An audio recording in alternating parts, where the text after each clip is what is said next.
Welcome to this Extreme UHC Season 11 Rewind. This is going to be the Axe versus Sword special.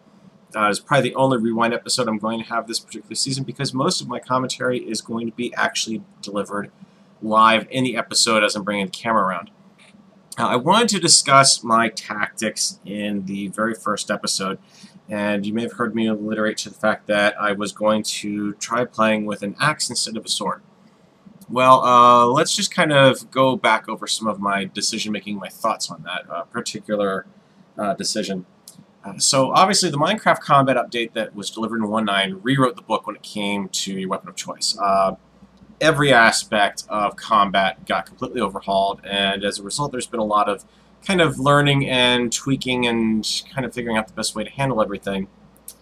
So that's why I did the little experiment I did in the Extreme UHC. So instead of crafting a sword as my primary weapon for the first episode or two, I was going to stick with an axe. The advantage of that being you've effectively freed up a slot of your inventory, and if you run across another team and they happen to have shields, you're going to be able to disable that shield so hopefully someone else can get in and get the hit, or you have enough time to switch and try to make an attack with a weapon that will actually do damage. Or at that point, you're still doing more raw damage with the axe. The only difference is your DPS is kind of screwed because it's a slower weapon. Now, it should be noted that the failure in this experiment was not due to actually going with the axe or not having a sword. Certainly having a sword would have helped. But I failed to use the axe properly, and you may actually be able to hear it in the background. I know I could on the video. When I rendered it, was click, click, click, click, click, click, click, click, click, and going on in the background as I'm trying to fend off the zombies. If I had slowed down, it would have been far more effective to use the axe in that situation. The sword would have been a little better, but the sword would have carried a little higher chance of another social zombie spawn. Let's just kind of take a little bit of a deeper dive into everything on the axe versus sword debate, though. The first thing you're going to come up with is, of course, the damage DPS argument. Now, the axe is by far capable of doing far more damage than the sword is. It's almost double of what a single sword swipe can do. So if you're coming across an enemy that has already been hit, your axe is going to likely be able to actually delete them in a single blow, whereas that sword is potentially going to take an additional hit or two. The sword's got some advantages in this area over the axe. You've got the ability to sweep attacks, so you can hit the multiple targets.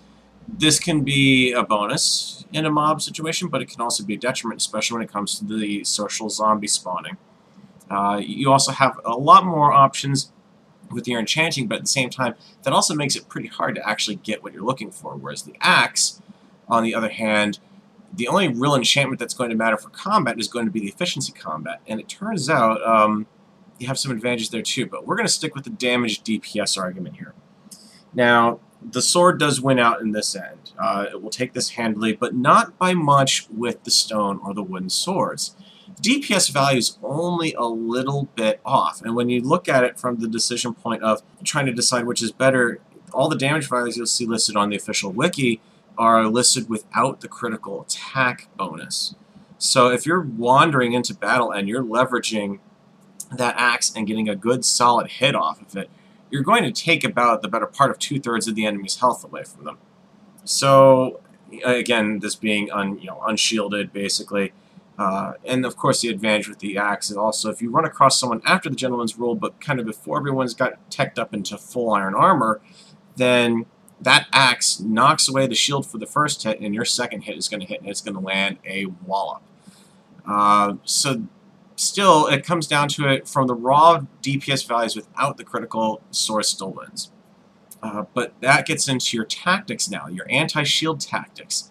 Because the shield is so easy, well, relatively easy, it would be nice if there was a plain wooden shield option that we could build. All you need is 1 iron ingot and 6 wood planks and you're set. So you're going to find more and more teams are teching up to this before, especially with the advantages that the shields are giving you already against the skeletons and completely negating projectile damage, provided you have them up in time and the server lag isn't that bad. But in the 1.11 update, we're going to see it also manage to negate all the melee combat damage as well, which is going to make it extremely more likely that you're going to see a lot more people rocking the shields, especially as people become used to really deploying them properly. So having the axe's ability to knock aside an opponent's shield, and it's a base 25% chance with the axe, and it goes up to a 75% chance if you charge while you make your attack. And if you happen to have efficiency, every level of efficiency on your axe gives you another 5%. So when you look at that, and then you look at the value of bashing a shield aside, and it is a bash, it negates your shield for 5 seconds. Well, your axe recharges in under a second and a half. So your first attack knocks the shield aside. Your second attack is going to wind up doing some pretty serious damage, and if you're lucky enough and you've got it within range, them still within range, that third attack could very well kill them if they don't have any armor on. So you have that advantage with the shield. What about the social zombie spawns? Well, the problem I had on this season of Extreme UHC was I had 2 zombies that were close together. The problem is, yes, it's going to give you about 80% knockback, but it also means that you are now damaging 2 targets that are capable of potentially doing a social spawn. Every time you hit them is another chance until they either finally spawn something, at which point now they won't social spawn, or shouldn't. The penalty is supposed to drastically hit them in that area. But you know, you're doubling your chances of doing a social spawn. So it's a little on the risky side now. If I'd been a little more in a coherent state and thinking about things, I could have kept backing up, and then once I hit the edge, I would have very easily been able to deal with all the zombies. So it was really the human element, the click spamming, that let me down on that, and that's just more of a lesson of don't play modded Minecraft before you go into UHC, because currently most of modded Minecraft is still pre-combat update. Then, of course, the third thing to keep in mind is that you've got the enchanting advantage on your side. With a sword, when you go to enchant it, you are in no way guaranteed to get something like knockback, smite sharpness, fire aspect, looting. And God help you, Bane of Arthropods. There's just so many enchantments, you're not necessarily going to get anything useful. But with the axe, if you look at the enchanting tables, at least the ones I've seen for 1.8, you stand a 90% chance of being able to enchant a stone axe with efficiency 1. Goes up to about 60% for efficiency 2. At any rate, with an iron axe and 1 XP point, you can get efficiency on it, so you've already increased your ability to de-shield an opponent. So that bumps you up to minimum 30 at 80% of charging. It's not bad. And when you consider that it's a 90% chance of getting that efficiency 1 enchant for 1 XP, think about that. Combine 2 of those, you've now got your efficiency 2.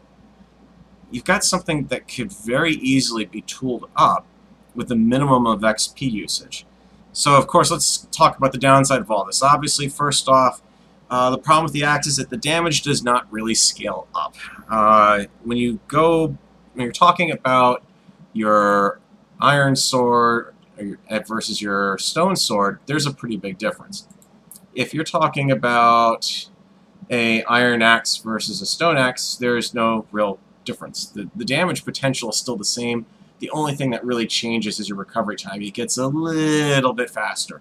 And some of that is because they did do some nerfing on the axes as part of the combat updates. They changed a lot of things, but they nerfed it in one of the snapshots, I think, and kind of took away the advantage of it. So your stone, iron, and diamond axes all do the same damage. The only real difference is the recovery speed. So you're not going to see me wasting any diamonds on axes, and the only reason I would even go over to an iron axe is because of the durability. Now, that's the second limitation of this idea. Your axes are going to take double durability when they're used as a weapon. If you're using your wooden axe as a weapon, you're going to blow through it pretty quickly. I mean, the lifetime damage you can inflict with a wooden axe is 210 versus a stone 594 and iron 1,134. So, and of course, the third limitation of all this is that it's not really suitable for going into group engagements. Yes, if you can pick someone out and they are doing a really good job with the shield, absolutely you're going to need to swap to the axe, disable the shield, and then you can start getting in some licks. Or if you're in a situation where you've got multiple people on one target, maybe one person can wield the axe and the other 2 are going at him with the sword. So anyways, what I'm trying to say this is the axe is definitely a valuable early game weapon. It's certainly going to save you a little bit of time if you don't craft a sword right off the bat, or if you wait until someone else is crafting swords. And it's certainly something that's worth considering throwing a quick XP level of enchant on if you've got it. And actually, the other thing it also does say to deserve to be added is that sweep attack works against your teammates too. You're not prevented from, you can still damage your teammates. So if you have a teammate that's going in and dogpiling with someone that you're with, then you stand a pretty good chance of doing them damage too, whereas the axe is going to at least be limiting it to your target. So that's kind of the other reason to consider that whole thing. Thanks for watching this, guys. Do stick with the UHCs because, like I said, I do actually play out the rest of the season in terms of providing some commentary.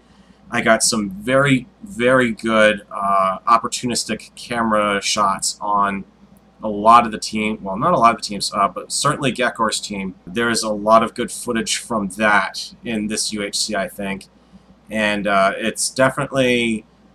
I can also say that this UHC does not come down to a tower situation. There will not be massive fortifications getting sprung up everywhere. This is very much a knockdown, drag-out UHC as far as fighting goes. So I do hope you guys will stick to this, stick to the other channels. Unfortunately, I would give a plug for Magdamundian here, but he got knocked out slightly before I did, so I think at one point in the TeamSpeak channel it was said, oh, geez, all the people who are recording are being knocked out. So, yeah, that kind of works against it. It would have been nice to actually have competed and kept going with my team. But at the same time, I really got to enjoy a lot of the commentary I was able to deliver. And let me know how I'm doing when I start getting into those episodes, because this is my first time really doing a lot of live on-the-spot stuff. So a little bit of a learning experience, and it was kind of interesting. So catch you guys in the next episode.